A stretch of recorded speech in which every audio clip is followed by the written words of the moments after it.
Good evening, everyone. Thank you so much for joining on such a short notice. Like 10 minutes में आप लोगों ने इतने लोगों ने ज्वाइन किया तो thank you so much for that.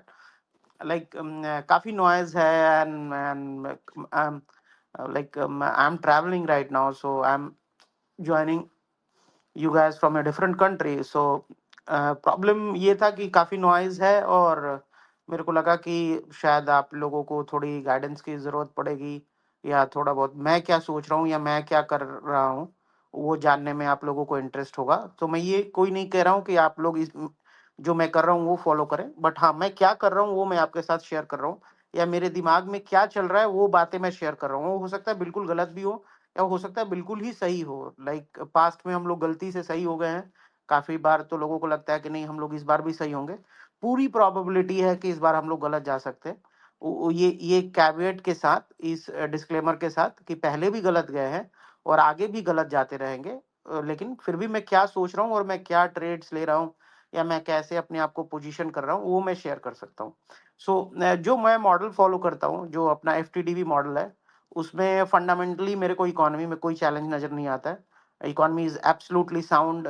Global macro से कोई तकलीफ नहीं है.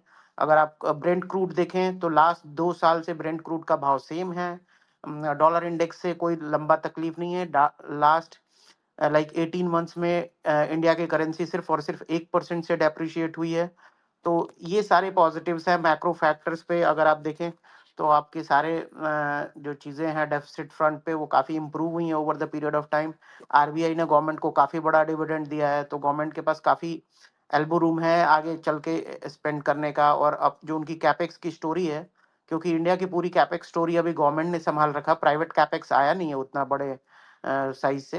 तो गवर्नमेंट ने संभाल रखा, तो गवर्नमेंट के पास जिस हिसाब से जीएसटी का कलेक्शन है या जिस हिसाब से आरबीआई ने डिविडेंड दिया है या जिस हिसाब से मैं सोच रहा हूँ सुन रहा हूँ कि डायरेक्ट टैक्स के नंबर इस बार काफ़ी इनकरेजिंग हो सकते हैं इस फाइनेंशियल ईयर में भी. सो काफ़ी इंटरेस्टिंग चीज़ें हैं. मतलब टैक्स कलेक्शन, टैक्स बॉयंसी बहुत स्ट्रांग है. गवर्नमेंट ने इलेक्शन के समय जाते हुए भी कोई रेकलेस प्रोमिसेस नहीं किए हैं. लाइक कि ऑपोजिशन ने काफ़ी रेकलेस प्रोमिसेस किए हैं. उनके हिसाब से वो रेकलेस नहीं है. ऑपोजिशन सोचेगा या कुछ जो माइनॉरिटी कम्युनिटीज के लोग हैं उनको लगेगा नहीं नहीं ये तो बड़ा जेन्युइन सी बात कर रहा है, बट वो रेकलेस थे. आप अगर शांति से जाके नंबर सुनेंगे तो आपको लगेगा, या अगर आपको मैथ में इंटरेस्ट है तो आप उसको जाकर करिए कि इतने पुअर लोग हैं और उसके हिसाब से अगर 1-1 लाख सबको दें और उसके बाद यूथ को भी 1-1 लाख दें और प्राइवेट सेक्टर में भी नौकरी दे दें. मतलब महिंद्रा एंड महिंद्रा को फोर्स करें कि एक अनएम्प्लॉयड यूथ जिसके पास कोई स्किल सेट नहीं हो उसको उसको रखना ही पड़ेगा. अगर इस तरह के रेकलेस अगर कोई प्रोमिसेस के बाद भी गवर्नमेंट ने कुछ अच्छा मतलब ऐसा पॉपुलिस्ट मेजर नहीं लिया, या अगर आप देखें तो पेट्रोल और डीजल पे भी ऐसा रैम्पेंट कोई ऑयल मार्केटिंग कंपनीज को नहीं बोला कि आप रेट घटा दो और उनके शेयर प्राइस, उल्टा आप देखेंगे तो जब से इलेक्शन अनाउंस हुआ है तो काफी अप्रिशिएट हुए हैं और हो सकता है कि आने वाले टाइम में भी अप्रिशिएट हो. सो कहने का मतलब ये है कि गवर्नमेंट की पॉलिसीज एक्शंस ये सजेस्ट नहीं करते हैं आने वाले टाइम में भी कि बहुत बड़े पॉपुलिस्ट मेजर लिए जाएंगे. और जिस हिसाब से टैक्स कलेक्शन है, उम्मीद है कि गवर्नमेंट काफी बड़ा अपना कैपेक्स का प्रोग्राम जारी रखेगी. और उम्मीद है कि ये थर्ड टर्म में हो सकता है कि प्राइवेट कैपेक्स भी वापस आता हुआ बड़े रफ्तार में आपको नजर आए. और तब रियल में जब दोनों इकोनॉमी के दोनों सिलेंडर फायर होंगे तो शायद इकोनॉमी और बेहतर कर सकती है और तब शायद जाके आपको एक अच्छा खासा जॉब क्रिएशन वगैरह भी देखने को मिले. बट डोंट फॉरगेट इट कि हम 150 करोड़ लोग हैं, तो गवर्नमेंट काफ़ी चीज़ें लिमिटेड ही लोगों को मुहैया करा पाएगी. चाहे वो ये गवर्नमेंट हो, चाहे वो गवर्नमेंट हो, बिकॉज़ गवर्नमेंट के पास अपने खुद के रिसोर्सेज़ नहीं होते हैं, वो पब्लिक से ही रेज़ करने होते हैं और आगे उनको आगे फॉरवर्ड करना होता है जो ज़रूरतमंद लोग हैं. तो ये किसी को नहीं लगना चाहिए कि गवर्नमेंट कोई एक एक गवर्नमेंट आएगी तो वो ये कर सकती है और ये गवर्नमेंट नहीं कर रही है, ये गवर्नमेंट कर सकती थी, दूसरी वाली नहीं कर सकती है. गवर्नमेंट के पास काफ़ी लिमिटेड स्कोप होता है. गवर्नमेंट आप ही से कलेक्ट करेगी. अगर अगर किसी को कुछ दिया जा रहा है, तो आप मान के चलिए कि वो आपसे ही लेके दिया जा रहा है. जो अच्छे लोग हैं, जो थोड़ा ज़्यादा कमा रहे हैं, उनसे लेके और जो वीकर सेक्शन है, उनको डिस्ट्रीब्यूट किया जा रहा है. गवर्नमेंट के पास कभी खुद का कुछ पैसा नहीं होता है. ये दिमाग में आप बैठा लीजिए. तो हो सकता है आपको टेम्पोररी बेनिफिट्स लगे कि आप बॉटम ऑफ द पिरामिड्स में हैं, तो आपको अभी ये फ़ायदा हो गया. बट जैसे ही आप अपर पिरामिड्स में मूव करेंगे थोड़ा हायर साइड में, तो वो आपको पिंच करने लगेगा, फिर आपको लगेगा कि आपके पॉकेट से ही अननेसेसरी पैसे निकाल के जो अनडिजर्विंग लोग हैं, जो लेजी लोग हैं, उनको दिया जा रहा है। तो वही एक कॉन्सेप्ट था इस गवर्नमेंट का, वेल्थ डिस्ट्रीब्यूशन का। तो होपफुली जो ऑपोजिशन पार्टी का था, तो to cut the long story short, economy बहुत स्ट्रांग है और कहीं से कुछ नहीं लग रहा है कि आने वाले टाइम में भी कोई ये इलेक्शन के आउटकम के बाद भी पॉपुलिस्ट मेजर आएंगे।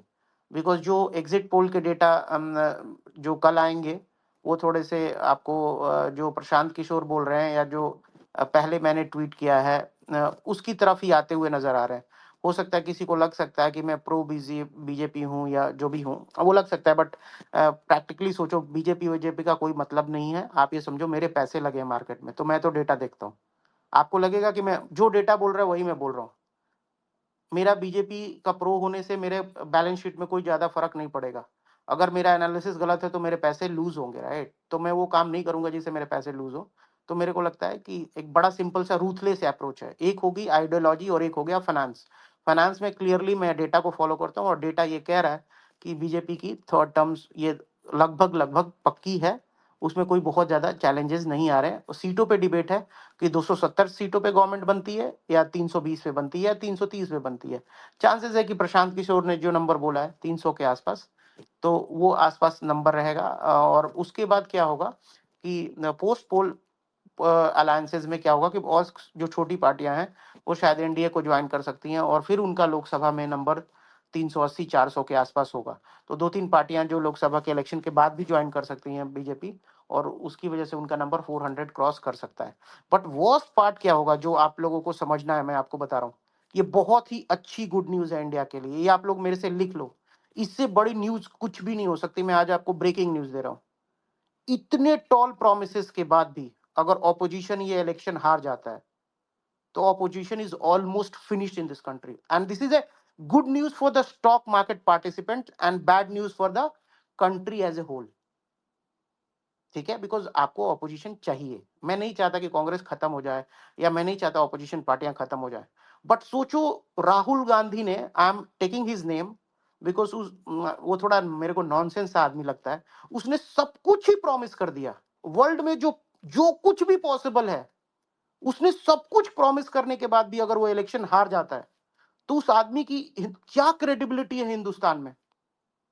मतलब उसको लोग, मतलब 1% भी बिलीव नहीं करते। इसका मतलब उसने 1 लाख रुपए उसको दे दिया, 1 लाख, अभी बोलता है मैं 2 लाख कर दूंगा। आई एम सॉरी, बट आप सोचो राहुल गांधी जी को कोई बिलीव नहीं करता है। मेरे मुस्लिम फ्रेंड्स को लगेगा कि हाँ मैं टारगेट कर रहा हूं ना, प्लीज। मुस्लिम्स भी नहीं बिलीव करते हैं, मुस्लिम्स की लेडीज नहीं बिलीव करती हैं। हमारे यहाँ एक दो तीन लोग हैं जहाँ पे अभी एक बेस शिफ्ट किया है, मुस्लिम्स हैं वो बेचारे, वो कहते हैं नहीं नहीं वो तो ऐसे ही है सर।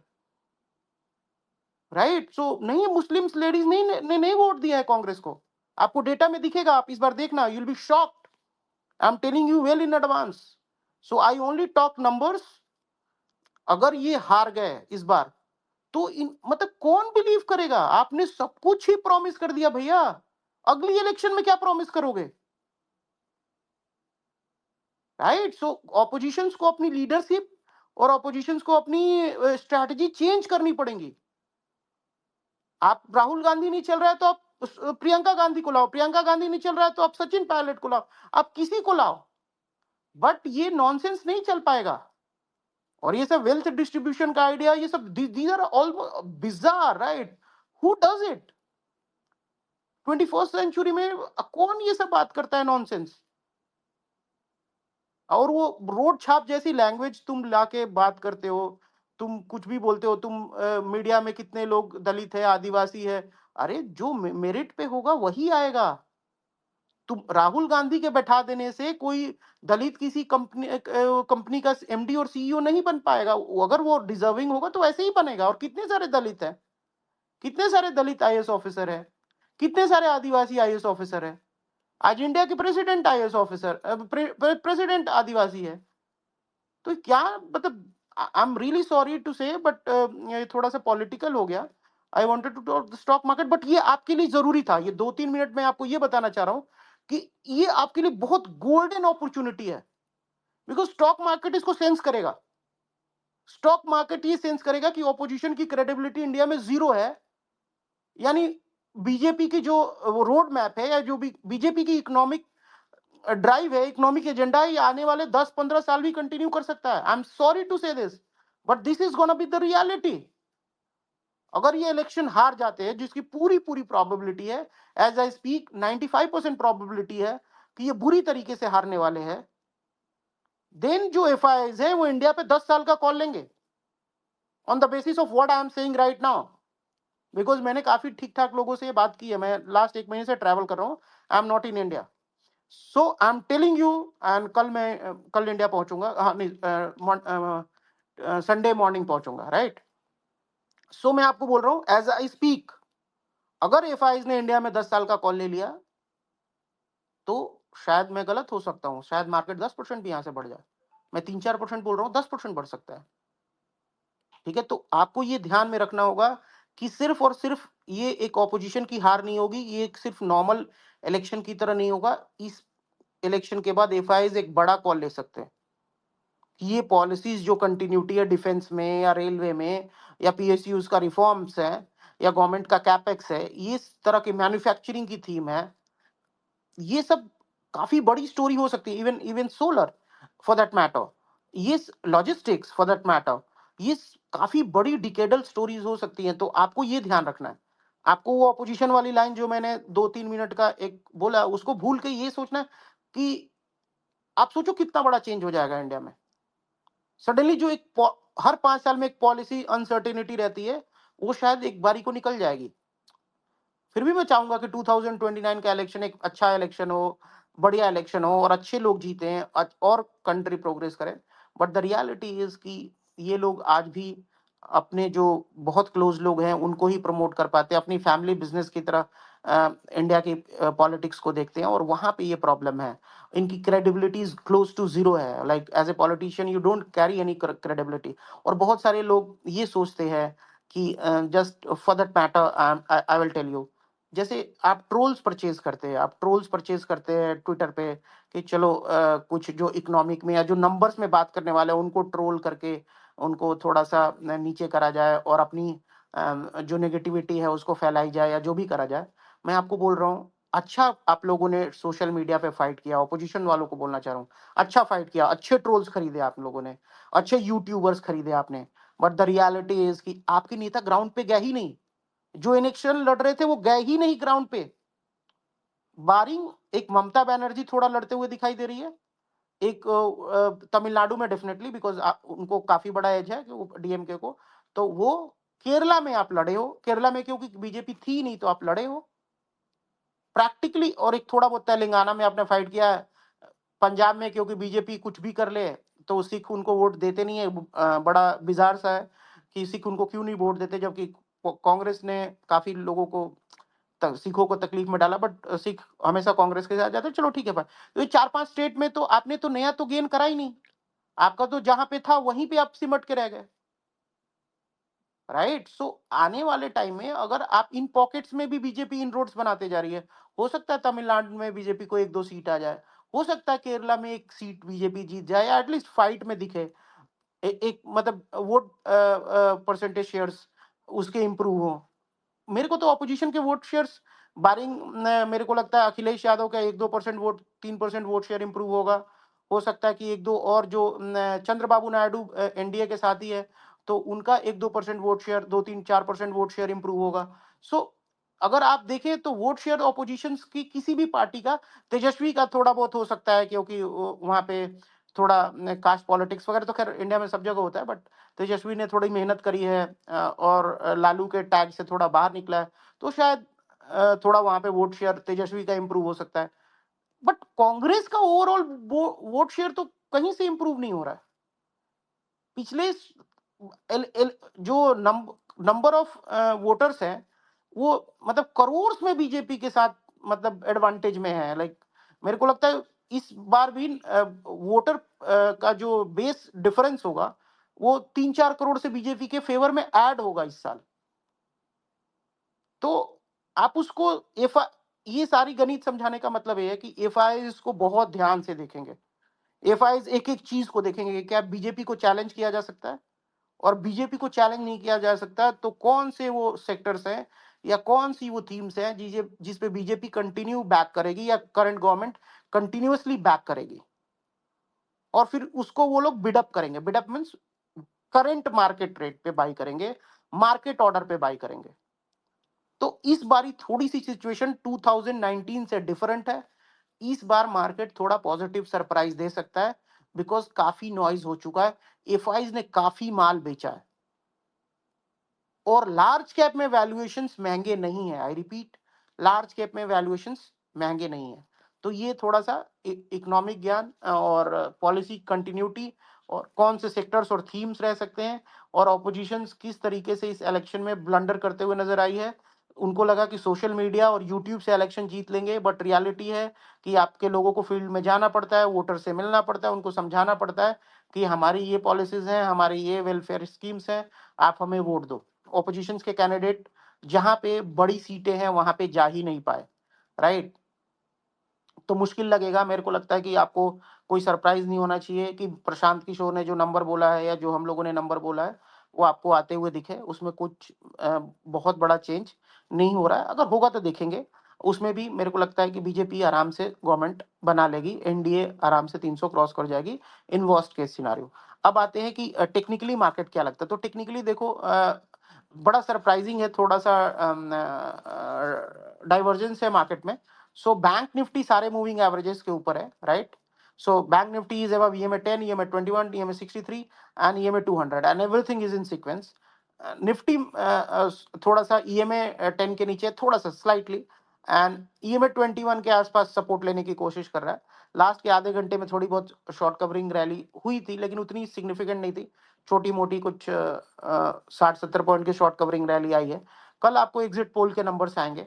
मुझे लगता है एक्सिस माई इंडिया के नंबर्स 310 315 के आसपास बीजेपी के लिए हो सकते हैं। चाणक्य का नंबर भी यही होना चाहिए, 300 प्लस के आसपास होना चाहिए। सो तो ये हो सकता है कि आपको मंडे को एक छोटा सा गैप अप मिले, 100 200 300 पॉइंट का भी गैप अप आपको निफ्टी में देखने को मिल सकता है, बिकॉज एफआईएस का रिकॉर्ड शॉर्ट पोजीशंस है एफएनओ में, लाइक इंडेक्स में। बट क्वांटिटी वाइज बिगर नहीं है, परसेंटेज वाइज बिगर है। तो उतने भी शॉर्ट्स नहीं है जितना हम सोच रहे हैं, बट हाँ, एफआईएस ने कैश में काफी बेचा है, बट उनके पास काफी माल है। तो उसमें उन्होंने 3-4% अपने स्टेक को या 3% रिड्यूस किया है। 1 लाख करोड़ की सेलिंग कुछ लास्ट 3-4-6 महीनों में करिए। सो विच इज फाइन, राइट। वो इतना इंडियन मार्केट में लिक्विडिटी है, म्यूचुअल फंड का फ्लो है कि एक बायर सेलर का ट्रांजेक्शन एक करंट मार्केट रेट पे, बिकॉज प्राइस क्यों डैमेज होता है, बिकॉज इसेंशियली जो म्यूचुअल फंड्स होते हैं वो बिड बायर्स होते हैं, और जो एफआईज होते हैं वो एग्रेसिव सेलर्स होते हैं। उसकी वजह से वो प्राइस डिफरेंशियल आपको देखने को मिल जाता है, प्राइस डैमेज डाउन साइड देखने के तौर पे देखने को मिलता है। बट हाँ, डीआईएस के पास पैसा है, पीएमएस के लोगों के पास पैसा है, और काफी बड़ा पैसा इंडिया में आने के लिए वेट कर रहा है। काफी सारे फंड मैनेजर्स ये वेट कर रहे हैं कि mid cap small cap crash करें और वो पैसा लगाएं। बट मेरे को नहीं लगता कि मार्केट बहुत इजीली किसी को अपॉर्चुनिटी देगी। टिल आप एक डेट लिख सकते हैं, 28 अगस्त तक कोई बड़ी अपॉर्चुनिटी मिलने की संभावना मार्केट में नहीं है। मैंने इसे बड़ी अपॉर्चुनिटी यानी 15-20% का करेक्शन मेरे को किसी भी हाल में नहीं दिखता। 5-7-8% का करेक्शन एक रूटीन करेक्शन है। This space was downloaded via spacesdown.com. Visit to download your spaces today. आपने मार्च में एक 13-14% का करेक्शन देखा। अभी एक आपने मई में देखा था, 13 मई को, जिस दिन हम लोगों ने बाई कॉल जनरेट किया था, उस दिन कुछ 6-8% का एक करेक्शन आपने देखा था। और मुझे लगता है ज्यादा से ज्यादा वर्स्ट केस में एक आपको सितंबर में करेक्शन मिल सकता है बिफोर यूएस के इलेक्शन।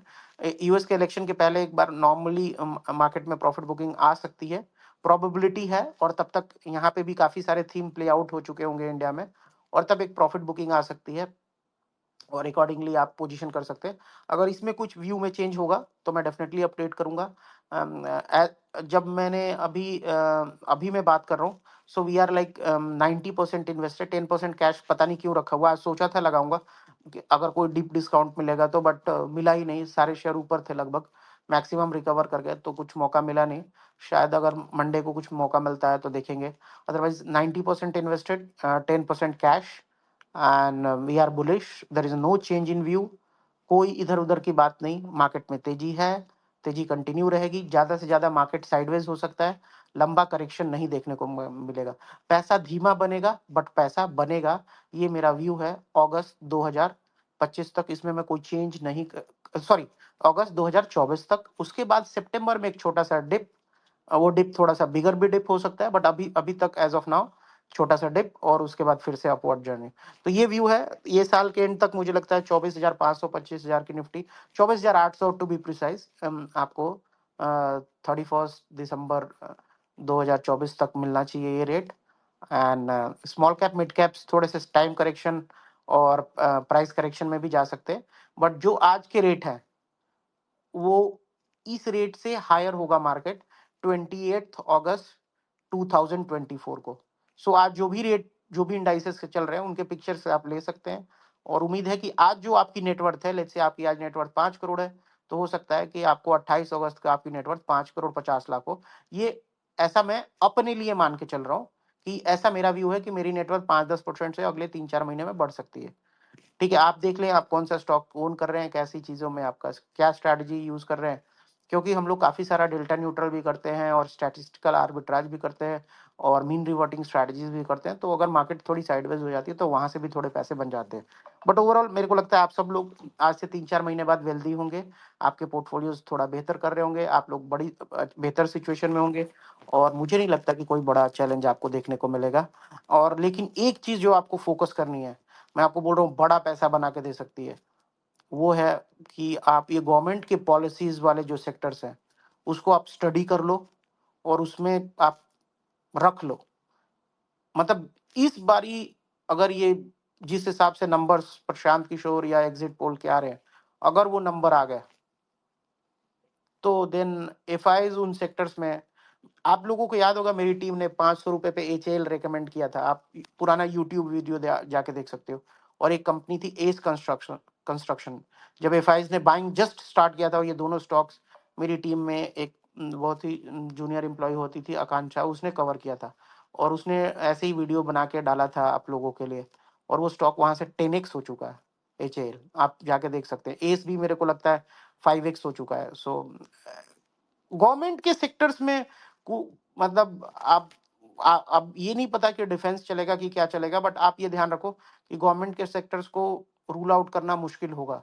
मतलब इतना नहीं, क्योंकि अभी भी कुछ पॉकेट्स में डिफेंस वगैरह में थोड़ा पी वगैरह 60 70 80 के हो गए हैं, बट कुछ सेक्टर्स जहाँ पे अभी भी अर्निंग्स के बैकअप हैं। Just to give you the perspective, अगर ये इलेक्शन जीत जाते हैं, आपको क्या लगता है ऑयल मार्केटिंग कंपनीज के लिए कोई बहुत बड़ा आने वाले टाइम में कोई बहुत बड़ा रोड ब्लॉक है क्या?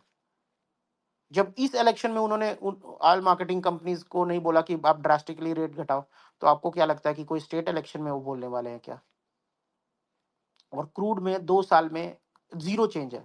ब्रेंट क्रूड का भाव 2 साल से ऊपर नीचे हुआ, 110 $120 ऊपर में हुआ, नीचे में 70 हुआ, 2 साल से सेम भाव है, राइट? और जो रशिया वगैरह से थोड़े बहुत ऑयल लिए, इधर उधर से लिए, तो इन लोगों ने बेनिफिट्स कमाए हैं, आने वाले टाइम में ये शेयर होल्डर्स को रिवॉर्ड भी कर सकते हैं। So just to give you the perspective कि अभी भी जैसे बहुत सारे पीएसयूज बैंक जो बड़े वाले हैं, छोटे वाले नहीं है, लाइक जो बड़े वाले हैं एकदम टॉप टॉप 2-3, वो अभी भी रीजनेबल वैल्यूएशंस पर ट्रेड कर रहे हैं। और जिस हिसाब से वो नर्वस थे कि ये भाई सारे किसानों का कर्जा राहुल गांधी जी माफ कर देंगे, या राहुल गांधी जी सबको 2-2 लाख रुपए दे देंगे, अगर वो हार जाते हैं तो पीएसयू बैंक्स में क्यों नहीं शॉर्ट कवरिंग रैली आनी चाहिए? जस्ट ये मेरा मेरा व्यू है, आई मे बी रॉन्ग, राइट? वो शायद ना चले, 10 दिन ना चले, लेकिन 11वें दिन फिर चलना चालू करेंगे। सो अगर पब्लिक की पोजिशनिंग बहुत है भी तो 10 दिन 15 दिन नहीं चलेंगे, लेकिन उसके बाद फिर भी अगर वैल्यूएशन सस्ते हुए तो वहां पे भी रैली बन सकती है। आई नो कि मैंने बैंक ऑफ बड़ौदा 50 रुपए में बोला था, अभी वो 250 है, या 60 रुपए में बोला था, या 70 में बोला था, या 80 में बोला था, अभी वो 250 है। बट स्टिल आपको ये देखना कि अर्निंग्स बैक्ड है क्या, अर्निंग्स 5x हुई है क्या? अगर अर्निंग्स 5x हुई है तो कोई बबल नहीं है, अगर स्टॉक प्राइस 5x है और अर्निंग 5x है, कोई बबल नहीं है। इनफैक्ट स्टॉक प्राइस 5x है, अर्निंग्स 3x है, तो भी मैं बबल नहीं मानता हूँ, बिकॉज वो 4-5 की पी पे चले गए थे, हाफ बुक पर चले गए थे सारे, बहुत सारे पीएसयू बैंक्स। तो 1.2 1.3 बुक पे आया है, तो ठीक है, परफेक्टली फाइन है। बड़े आराम से 1.6 1.7 बुक्स तक जा सकते हैं, और आने वाले टाइम में अर्निंग्स भी बढ़ जाएगी जिस हिसाब से अगर इकोनॉमी की गाड़ी चल पड़ती है, या एसएनपी ने अभी इंडिया को अपग्रेड किया है, तो ये सारी चीजें हो रही हैं। इंडिया 10-11 साल बाद अपग्रेड हुआ है, तो ये सब छोटी चीज़ें नहीं हो रही हैं। लोग इंडिया की तरफ ऑप्टिमिस्टिकली देख रहे हैं और मेरे को नहीं लगता है कि हम लोगों को कोई पेसिमिस्टिकली देखना चाहिए। काफ़ी ग्लोबल इन्वेस्टर्स वेट कर रही हैं इलेक्शन आउटकम का और उनको 2-5% आपको मेरे को तकलीफ होगा 5% ऊपर लेने में, उनको 5% ऊपर लेने में कोई तकलीफ नहीं होता because they will take a 5 year call, not a 5 month call और 5 वीक कॉल। सो वो आपको ध्यान रखना होगा, वो 5 साल का कॉल लेंगे, वो 5 साल का व्यू लेंगे, हम लोग 5 दिन या 5 वीक का व्यू लेते हैं, वो प्रॉब्लम आती है। तो ये ओवरऑल मेरा समरी है। मैं मार्केट में ऑप्टिमिस्टिक हूँ, मैं कोई बेरिश नहीं सोच रहा हूँ, मेरे अंदर कोई नर्वसनेस नहीं है। I am extremely extremely hopeful कि इंडिया की पब्लिक वाइजर है। अ, कितना भी फ्रीवीज वगैरह की लालच में लोग पड़ते हैं।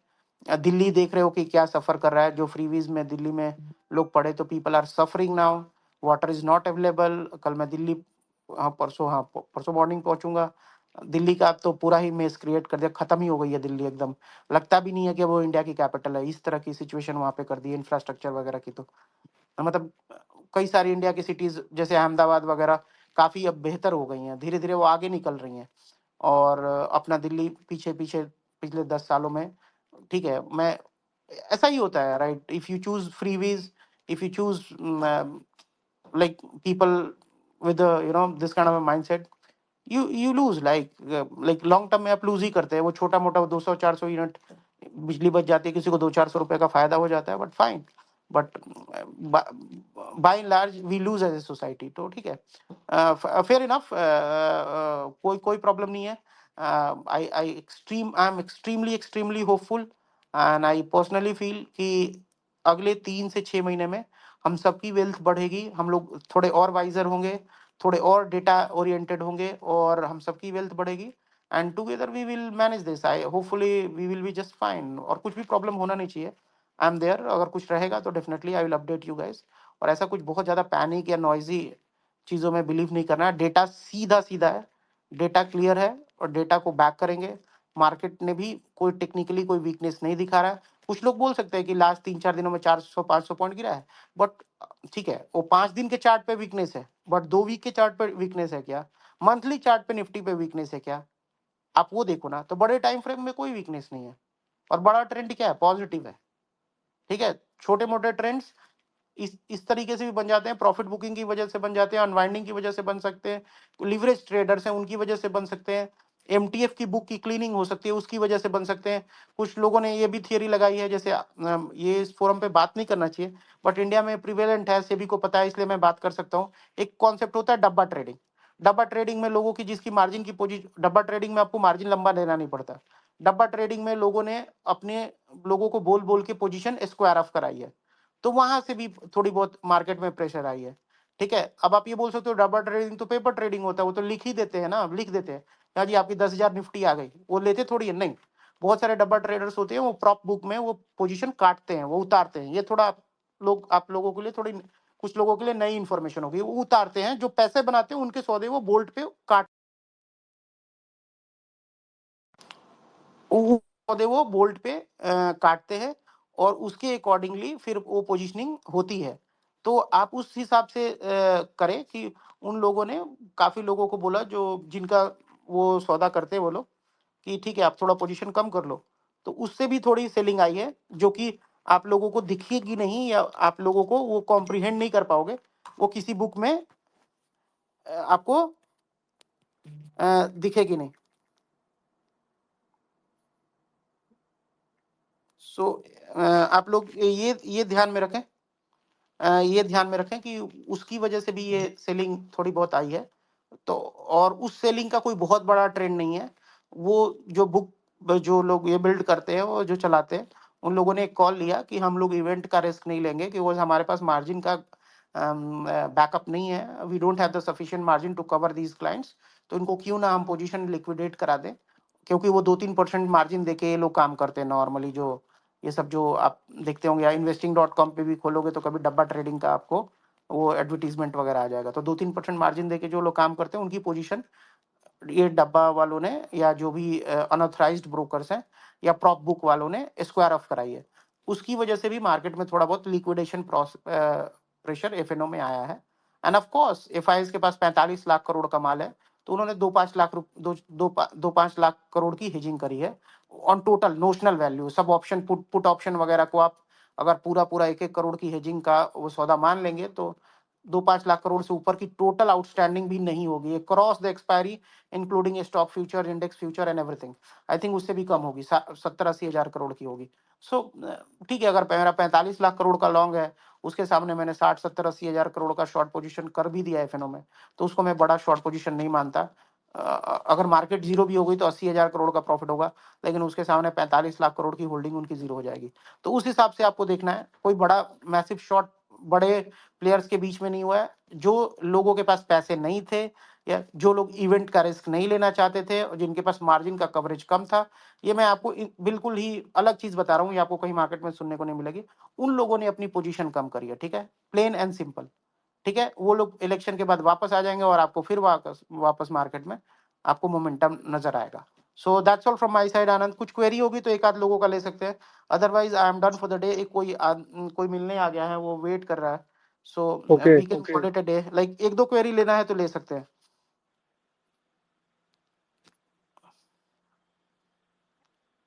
You want to take few queries? I've added one. Few people I've added. So I can add Partha. If I invite to speak, add I can add couple of people. If Partha को मैंने add किया है और किसी को है तो कर सकते हैं बात। तो Okay. मैं चलते चलते बात कर सकता हूँ। हाँ, थोड़ा मेरा ब्रेथ का थोड़ा सा इशू होगा, बट इट्स फाइन बिकॉज कोई एक वेट कर रहा है, so I have to move out.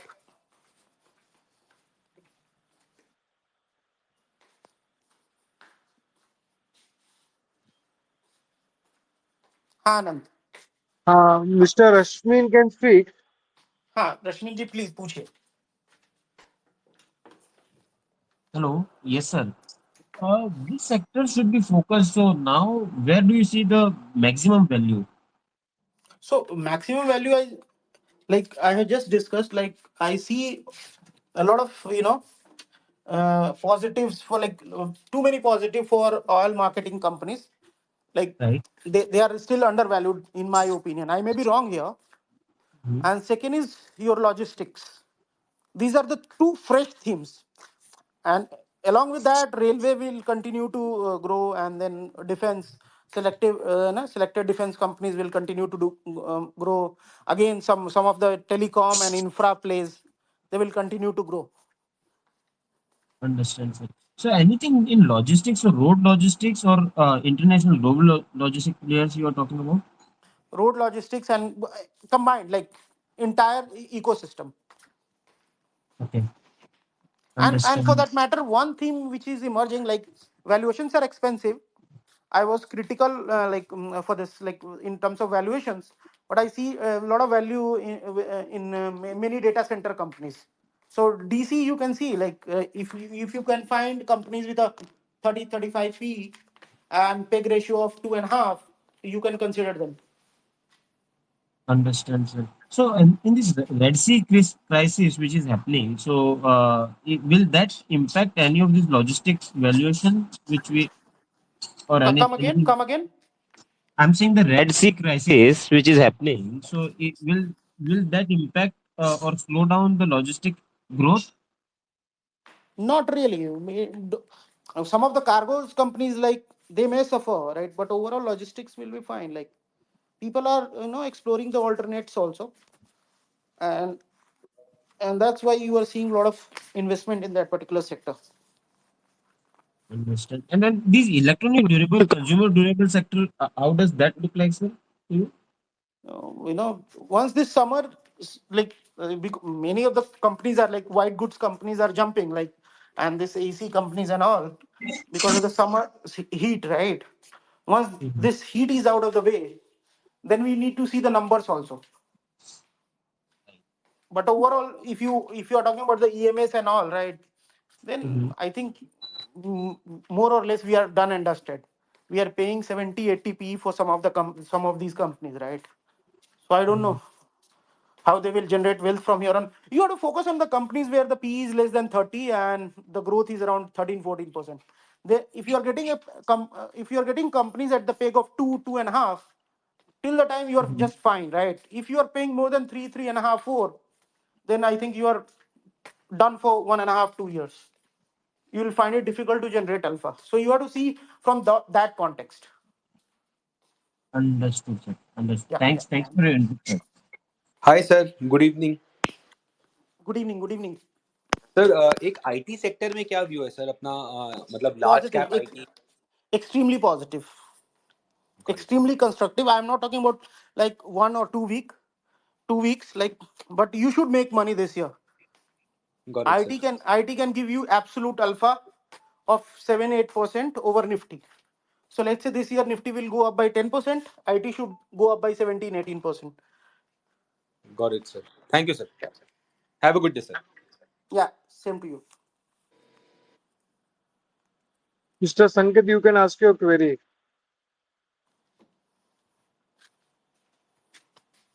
Even Rahul is also a speaker. He can ask his query.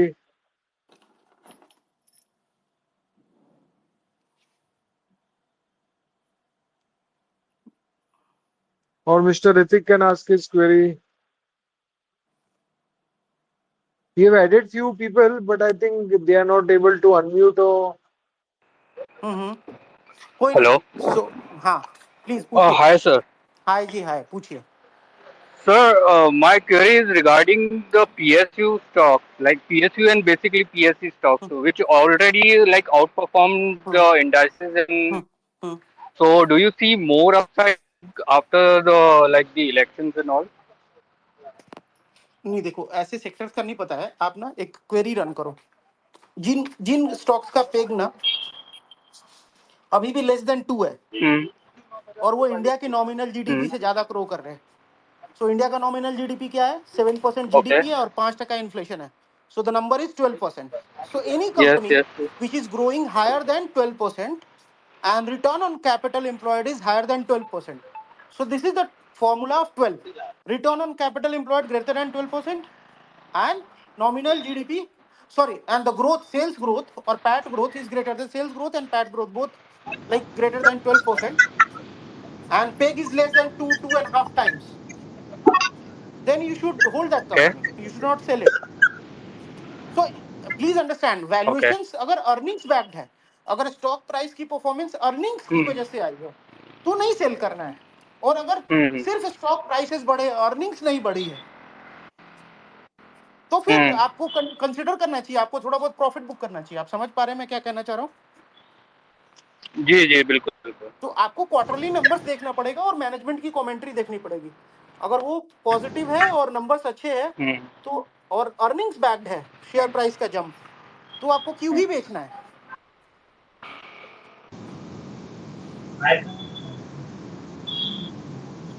Got it, sir.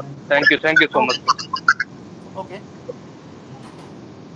Mr. Mitesh, you can ask your query now.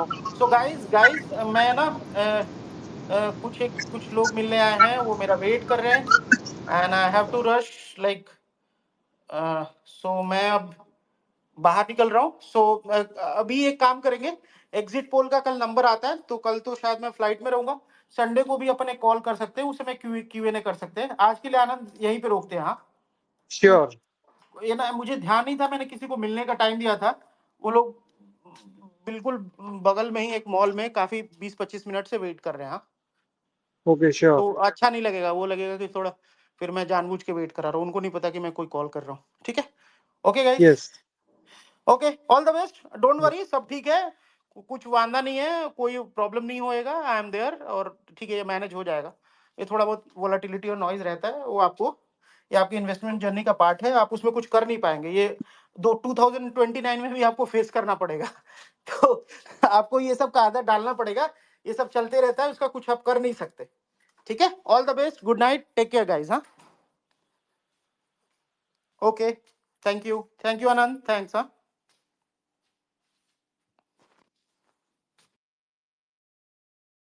This space was downloaded via spacesdown.com. Visit to download your spaces today.